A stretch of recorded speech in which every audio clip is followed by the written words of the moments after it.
They say immortality tastes like silver. Cold, heavy, bitter.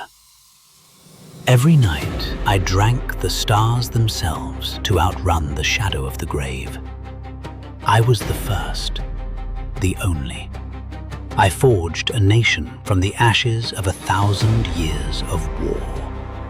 I built walls that touched the heavens and buried my enemies beneath the roots of the earth. But as the candles flicker out in my silent palace, I realize I am no longer a king. I am a prisoner of time. My name is Qin Shi Huang, and this is how I conquered the world, only to lose my soul to the fear of a single heartbeat stopping. I was born into a storm, 259 BC, the Warring States, a time when a human life was worth less than a handful of rice. I wasn't a prince in a golden cradle. I was a hostage, a pawn in a game played by men who wanted my father dead. I spent my childhood in the streets of my enemies, in the state of Zhao. Every face I saw was a mask of hatred. Every footsteps behind me could have been the last. Fear is a cruel teacher, but a fast one. It taught me that there is no safety in peace. There is only safety in absolute control. If you don't want to be a pawn, you must become the hand that moves the board. At 13, I was given a crown, but the crown was a target. My court was a nest of vipers. My own mother, she betrayed me for a commoner named Lao Ai. They had secret sons. They plotted to kill me and put a bastard on my throne.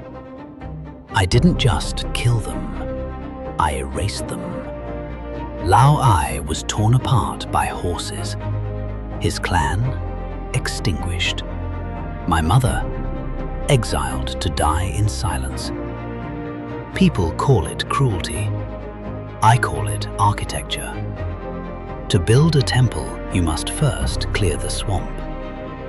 I learned that day, trust is a luxury for the dead. From then on, I walked alone. 7 states, 7 languages, 7 centuries of blood. I decided there would be only one. I didn't fight like the kings of old. I fought like a machine. My armies moved like a black tide, swallowing the horizon. When we surrounded a city, I didn't offer terms. I offered a choice. Kneel or become the dust beneath our boots. By 221 BC, the music of the Warring States had stopped. Silence fell over China.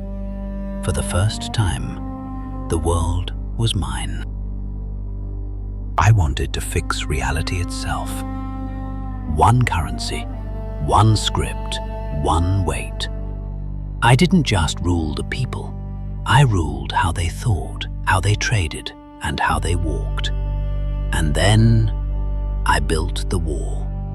Not just stones, but a scar across the earth to keep the barbarians out. They say a man died for every meter of that war. I say they were lucky. Their bones became part of something that will never die. But while I was building an eternal empire, my own skin was beginning to wrinkle. The sun was setting on my life, and I wasn't ready for the dark. Jing Ke. He almost had me. The cold steel of his dagger was inches from my throat. I survived, but I didn't leave that room the same. Paranoia became my shadow. I slept in a different room every night. I moved through secret tunnels. I burned the books of the past because I wanted the future to begin and end with me. But you can't burn the shadow of death. It follows you into every room. It waits in the silence between breaths. I became obsessed.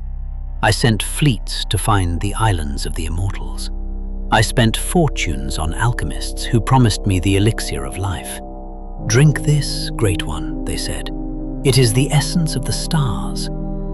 It was Mercury. My cure was a slow-motion execution. If I couldn't live forever in this world, I would conquer the next. I built a city for my ghost, rivers of liquid mercury, a ceiling of pearls to mimic the stars, and an army of 8,000 warriors, each with a unique face, to guard my sleep. Then the end came, 210 BC. In the heat of the summer, far from my palace, the great emperor, the man who united the world, died in a carriage. To hide my death, my ministers piled carts of rotting fish around my body. The smell of the emperor was hidden by the stench of decaying scales. I returned home as a secret, a god hidden in a coffin of rot. My empire fell 4 years later. All that work, all that blood, all for nothing. I tried to become a god. I became a lesson. I gave China a name, a language, and a soul. But I couldn't give myself one more day. Look at my soldiers. Look at my wall. They are still here. I am gone. Every man dies, but only those who are truly afraid of it build monuments this big. Was it worth it? Ask the silent clay. They are the only ones who remember my true face. The first emperor built a nation from blood and clay, only to lose to time. His chapter is closed.